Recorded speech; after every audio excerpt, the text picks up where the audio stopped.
Temps d'arrêt, le podcast sur l'art et la science du coaching, animé par Coach Frank, présenté par Better Sport. Bienvenue à Temps d'arrêt. Puis là, ça me ramène à un de tes concepts que tu as mentionné tout à l'heure, puis que je veux retoucher parce que pour moi, ça me parle fortement. Puis je vais t'expliquer mon lien personnel avec ça après probablement ta première réponse là-dessus. Mais c'est quoi justement le lien avec la bienveillance? Pourquoi pour toi, c'est super important ça? Parce que justement, je comprends ce que tu veux dire par bienveillance, mais pourquoi c'est particulièrement important à tes yeux?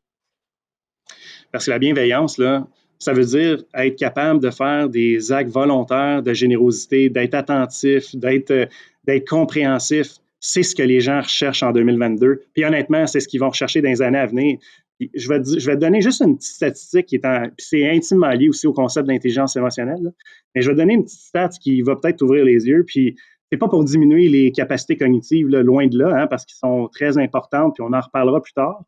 Mais si on regarde une étude de McKinsey, là, McKinsey prévoit qu'en 2030, le quotient émotionnel, l'intelligence émotionnelle, va être pratiquement aussi importante que les capacités cognitives dans la sélection des gens au niveau de l'emploi. On s'entend-tu que c'est un concept qui est extrêmement fort, mais quelqu'un de bienveillant doit nécessairement avoir un bon niveau d'intelligence émotionnelle, parce que s'il n'y en a pas, c'est sûr que ça va être plus difficile pour lui d'être bienveillant. Mais le bien-être, autant des athlètes que des professionnels, c'est au cœur en ce moment de toutes les discussions qu'on a pour avoir une bonne expérience employée, une bonne expérience d'athlète, justement pour que cette personne-là puisse grandir, puisse s'épanouir, puisse se développer à son plein potentiel.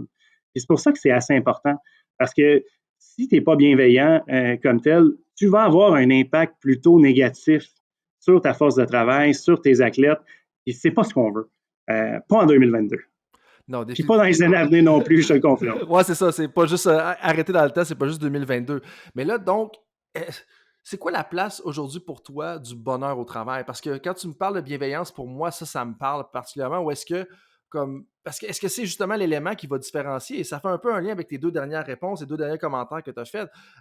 Puis pour moi, ça me parle beaucoup parce que le lien personnel que j'ai dans tout ça, là, c'est que ma mère, c'était une directrice des ressources humaines dans justement une compagnie à Saint-Georges-de-Beauce qui était Comact à l'époque, qui est rendu Big Group. On les salue. Je sais qu'il y a mon premier entraîneur de football, c'est le vice-président de cette compagnie-là, justement, puis qui a persuadé ma mère de m'entraîner. Bref, on ne rentrera pas dans cette histoire-là aujourd'hui, mais tout ça pour dire que ma mère, elle me parlait tout le temps comment est-ce qu'elle voulait que les employés ils se sentent importants, qu'ils soient concierges, qu'ils soient soudeurs, qu'ils soient justement l'ingénieur, puis que des fois, quand tu avais l'ingénieur qui marchait avec le cartable, puis qui était un petit peu trop hautain par rapport aux autres, ça diminuait le climat, puis comment est-ce qu'elle voulait qu'ils soient heureux, puis qu'ils veulent revenir ici, parce que, du moins en Beauce, la réalité, c'est que c'est très manufacturier, bien entendu. Il y a de la compétition, qu'on parle de, là, j'ai oublié le nom de la compagnie des Dutiles, qu'on parle de Manac, qu'on parle de Comac, puis les gens de là-bas vont comprendre ce que je veux dire. Les autres ailleurs dans le monde ou dans le Québec, je vous pardonne de ne pas me suivre. Mais le point avec ça, c'est qu'elle me parlait tout le temps de l'importance justement que les gens se sentent contents de venir justement travailler chez Comac. C'est quoi la place aujourd'hui? Est-ce que c'est encore plus grand? Puis, parce que je vois des défis un peu dans tout ça avec la réalité du télétravail, le fait que les gens enchaînent les différents emplois. Bref, je te lance 40 perches un peu en disant ça, mais parce que c'est tellement multifactoriel, comme tu as bien expliqué justement dans le début de nos propos. Là. Ben oui, en fait, c'est définitivement... En fait, c'était important avant, mais les gens ne s'en rendaient pas nécessairement compte. Il n'y avait pas nécessairement une prise de conscience à ce niveau-là. Maintenant, il y en a une, parce que je dirais que le gros bout du bâton dans un marché de pénurie de main-d'œuvre, c'est l'employé qui l'a, c'est pas l'employeur. À l'époque, c'était l'employeur. Tu sais, les gens recevaient des centaines de CV pour des postes, c'est plus le cas. Donc, pas beaucoup de CV par poste. Donc, tu veux t'assurer d'un, que les gens que tu as chez vous soient capables de les fidéliser et de les garder. Puis de deux, tu devais être un pôle d'attraction justement pour les faire venir en entreprise. Ça, c'est super important, mais ça retourne dans le fond aux trois besoins fondamentaux que les gens ont au niveau du travail. Le premier, c'est le besoin d'autonomie. Ils veulent avoir une liberté de décision, une liberté de choix. Ils veulent être capables d'être un petit peu maîtres de leur destin au niveau du travail. Évidemment, à l'intérieur de certains paramètres, là, c'est pas le free-for-all, je décide ce que je veux faire, puis c'est pas vraiment ça, mais c'est qu'on donne ce sentiment-là que les gens sont en mesure de prendre des décisions qui ont rapport avec leur carrière, avec leurs tâches, avec leurs responsabilités. Ça, là, ce besoin-là, il est fondamental. Le deuxième, c'est le besoin de compétences. Le besoin de compétences, là, c'est qu'ils veulent se sentir utiles. Dans le fond, le travail qu'ils font, il faut qu'ils voient l'impact que ça a dans la société. Puis ça, là, j'ai un exemple là-dedans qui est assez évocateur comme tel. Puis je retourne loin dans le passé. Là. Je retourne à l'époque où est-ce que John F. Kennedy était président des États-Unis. Juste pour te dire, John F. Kennedy, un moment donné, il décide d'aller visiter la NASA. Et là, il rencontre un concierge.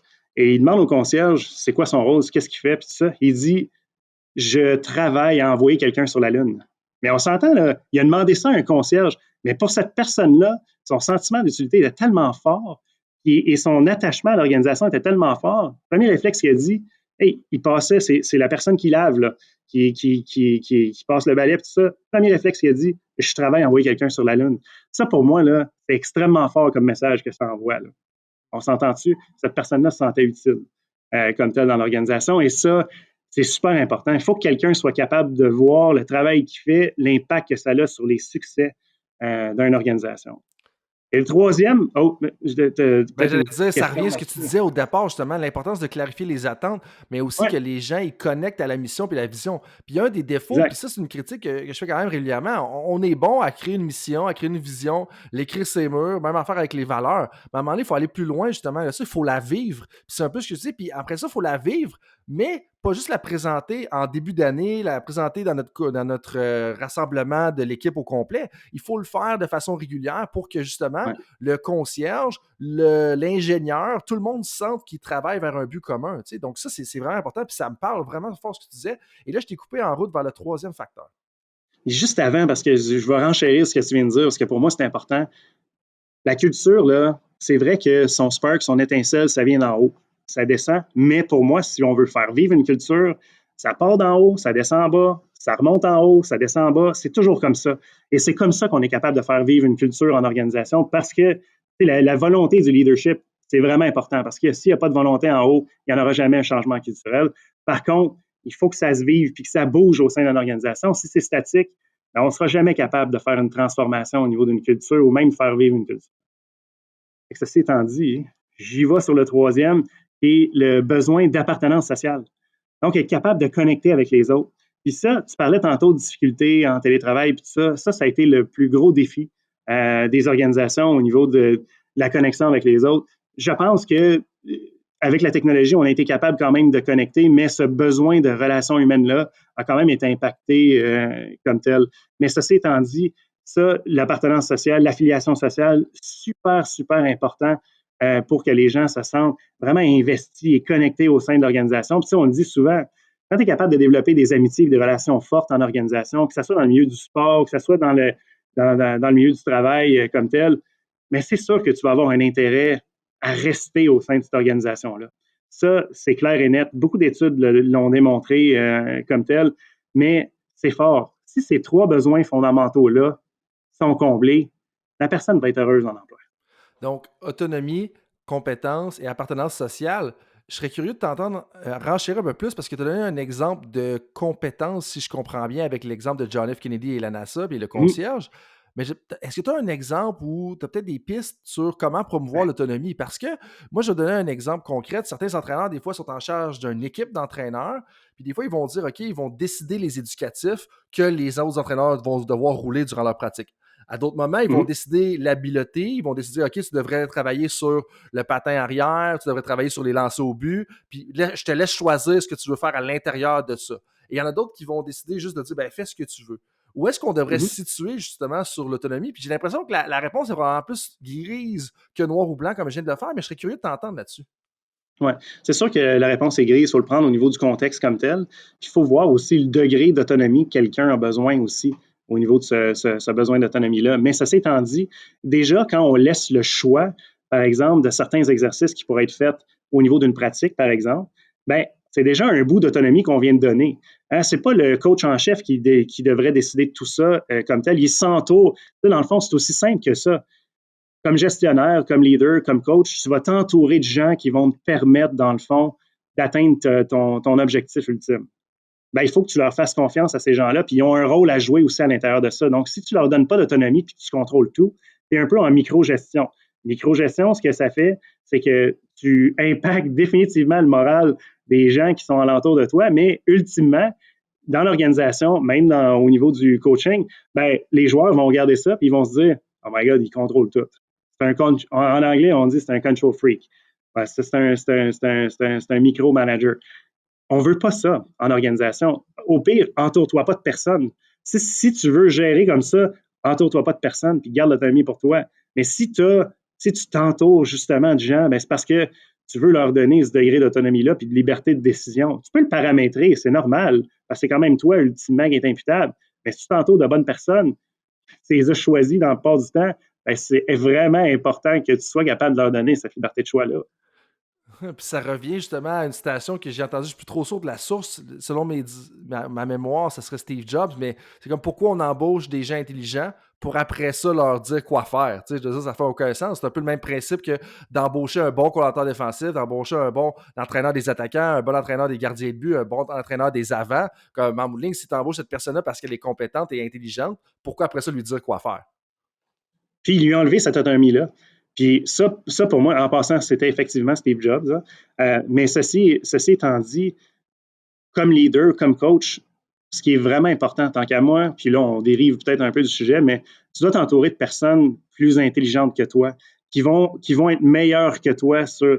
Quand tu es coach, tu es comme un peu un chef d'orchestre. Tu t'assures que tout le monde est capable de jouer son rôle au bon moment. Mais tu n'es pas celui qui joue de la trompette, tu n'es pas celui qui joue du violon. Non, tu leur fais confiance là-dessus. C'est leur job à eux autres. Mais ton but, c'est de t'assurer que tout le monde est capable de travailler ensemble là-dessus. Tant qu'à moi, comme leader d'entreprise, comme chef d'entreprise, moi, c'est ce que je fais. Puis honnêtement, puis c'est ce que je recommande toujours à mes clients. Joue le rôle du chef d'orchestre parce que c'est ça ton rôle. Ton rôle, c'est pas de jouer tous les instruments dans la compagnie. Là. Si tu es rendu là, ben c'est un sérieux problème. Tu devrais faire une belle rétrospective sur ton rôle à toi parce que c'est très problématique. Mais c'est un peu la même chose pour un coach.